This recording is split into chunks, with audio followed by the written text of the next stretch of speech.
Si tu es débutant en trading, voici deux concepts que tu devrais impérativement connaître. J'aurais aimé que la personne qui m'a parlé de trading pour la première fois me présente ces deux concepts avant même de tout démarrer. Surtout, ne quitte pas cette vidéo parce que je vais t'expliquer de A à Z ces deux concepts qui m'ont permis d'améliorer drastiquement mon trading en étant débutant.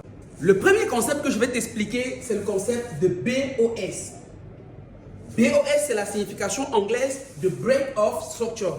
Et le deuxième concept que nous pouvons travailler sur ça, c'est le concept de SHOSH. SHOSH, c'est pour Change of Character. Qu'est-ce que tu dois comprendre entre BOS et SHOSH pour que ces deux concepts-là combinés, que tu puisses devenir un as? On va commencer par la notion de BOS.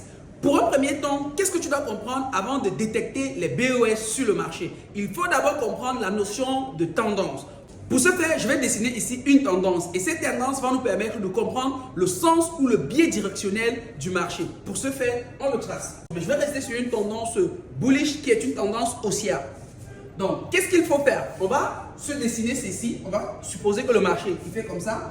Il fait des hauts et des bas de plus en plus haut.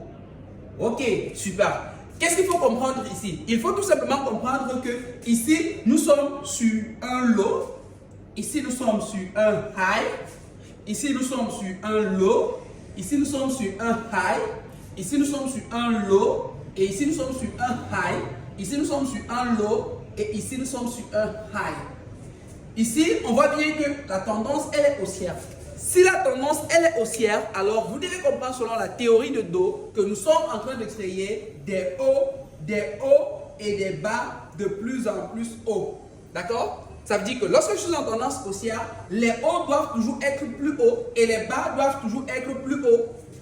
Donc c'est pour ça qu'on dit que je suis en tendance haussière si j'ai des hauts et des bas qui sont de plus en plus hauts. Voilà. Maintenant, lorsqu'on forme donc des creux en triangle, ces hauts et ces bas, nous sommes dans une situation ici de cassure qu'on appelle donc le BOS. Là, nous sommes en situation de BOS. Ici, il s'agit d'un BOS et ici, il s'agit d'un BOS. Ça veut dire, lorsque un plus haut a été cassé pour former un plus haut, là, il s'agit d'un BOS. Cela te permet de confirmer ta tendance. Et ici, nous sommes sur une tendance haussière. On peut donc voir que à ce niveau, et attention, on n'entre pas n'importe où. Il faudrait attendre, en fait, à ce niveau, qu'il y ait pullback après cette impulsion haussière pour décider peut-être d'entrer à ce niveau pour espérer sortir à la cassure du plus high. Lorsqu'on va créer un nouveau sommet, ce n'est pas un cours de stratégie, mais tu dois juste comprendre un peu ce que nous sommes en train d'expliquer là. Si vous avez bien compris la notion de BOS, surtout n'oubliez pas, à la description de cette vidéo, commentez SHOSH et je vous expliquerai dans une deuxième vidéo comment est-ce qu'on utilise cette fois-ci le Change of Character pour bien entrer sur le marché. Ciao!